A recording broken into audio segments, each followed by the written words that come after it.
പാലക്കാട് ജില്ലയിലെ ആദിവാസി മേഖലയായ അട്ടപ്പാടിയെ പ്രകീർത്തിച്ച് പ്രധാനമന്ത്രി നരേന്ദ്രമോദി. പ്രതിമാസ റേഡിയോ പരിപാടിയായ മൻ കി ബാത്തിലാണ് അദ്ദേഹം അട്ടപ്പാടിയെക്കുറിച്ച് പരാമർശിച്ചത്. അട്ടപ്പാടിയിലെ കാർത്തുമ്പി കുടനിർമ്മാണ യൂണിറ്റിനെ കുറിച്ചാണ് ഞായറാഴ്ച പ്രക്ഷേപണം ചെയ്ത മൻ കി ബാത്തിൽ മോദി പറഞ്ഞത്. രാജ്യത്തിന്റെ വിവിധ ഭാഗങ്ങളിൽ മൺസൂൺ എത്തിക്കൊണ്ടിരിക്കുകയാണ്. മഴക്കാലത്ത് നമ്മളെല്ലാവരും വീട്ടിൽ കുട അന്വേഷിക്കാൻ തുടങ്ങിയിട്ടുണ്ടാകും. ഇന്നത്തെ മൻ കി ബാത്തിൽ എനിക്ക് നിങ്ങളോട് ഒരു പ്രത്യേക കുടയെക്കുറിച്ചാണ് പറയാനുള്ളത്, നരേന്ദ്രമോദി പറഞ്ഞു. കേരളത്തിലാണ് ഈ കുടകൾ നിർമ്മിക്കുന്നത്. കേരളത്തിൻ്റെ സംസ്കാരത്തിൽ കുടകൾക്ക് പ്രത്യേകമായ പ്രാധാന്യമുണ്ട്. കേരളത്തിൻ്റെ പാരമ്പര്യത്തിലെയും ആചാരങ്ങളിലെയും അവിഭാജ്യ ഘടകമാണ് കുടകൾ. എന്നാൽ ഞാനിവിടെ സംസാരിക്കുന്നത് കാർത്തുമ്പി കുടകളെക്കുറിച്ചാണ്. കേരളത്തിലെ അട്ടപ്പാടിയിലാണ് ഈ കുടകൾ നിർമ്മിക്കുന്നത്. ഈ വർണ്ണശബളമായ കുടകൾ കാണാൻ നയനമനോഹരമാണ്. ഈ കുടകളുടെ പ്രത്യേകത എന്താണെന്നാൽ ഇത് കേരളത്തിലെ ആദിവാസി സഹോദരിമാരാണ് നിർമ്മിക്കുന്നത്.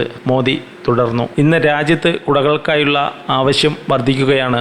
കാർത്തുമ്പിക്കുടകൾ രാജ്യത്തുടനീളം ഓൺലൈനായും വാങ്ങാൻ കഴിയും. വട്ടലക്കി കാർഷിക സഹകരണ സൊസൈറ്റിയുടെ മേൽനോട്ടത്തിലാണ് ഈ കുടകൾ നിർമ്മിക്കുന്നത്. ഈ സൊസൈറ്റിയെ നയിക്കുന്നത് നമ്മുടെ സ്ത്രീശക്തിയാണ്. വനിതകളുടെ നേതൃത്വത്തിൽ അട്ടപ്പാടിയിലെ ആദിവാസി സമൂഹം സംരംഭത്തിൻ്റെ ഉത്കൃഷ്ടമായ മാതൃകയാണ് സൃഷ്ടിച്ചിരിക്കുന്നത്. ഈ സൊസൈറ്റി ഒരു ബാംബു ഹാൻഡിക്രാഫ്റ്റ് യൂണിറ്റും ആരംഭിച്ചിട്ടുണ്ട്. ചില്ലറ വിൽപ്പനശാലയും പരമ്പരാഗത ലഘുഭക്ഷണശാലയും തുറക്കാനുള്ള തയ്യാറെടുപ്പിലാണ് അവർ ഇപ്പോൾ. കുടകളും മറ്റു ഉൽപ്പന്നങ്ങളും വിൽക്കുക എന്നത് മാത്രമല്ല അവരുടെ ലക്ഷ്യം. അതിനൊപ്പം അവർ തങ്ങളുടെ പാരമ്പര്യത്തെയും സംസ്കാരത്തെയും ലോകത്തിന് പരിചയപ്പെടുത്തുക കൂടിയാണ് ചെയ്യുന്നത്. ഇന്ന് കാർത്തുമ്പിക്കുടകൾ കേരളത്തിലെ ചെറിയൊരു ഗ്രാമത്തിൽ നിന്ന് ബഹുരാഷ്ട്ര കമ്പനികളിലേക്കുള്ള യാത്ര പൂർത്തിയാക്കിക്കൊണ്ടിരിക്കുകയാണ്. വോക്കൽ ഫോർ ലോക്കലിന് ഇതിനേക്കാൾ മികച്ച ഉദാഹരണമുണ്ടോ? നരേന്ദ്രമോദി പറഞ്ഞു.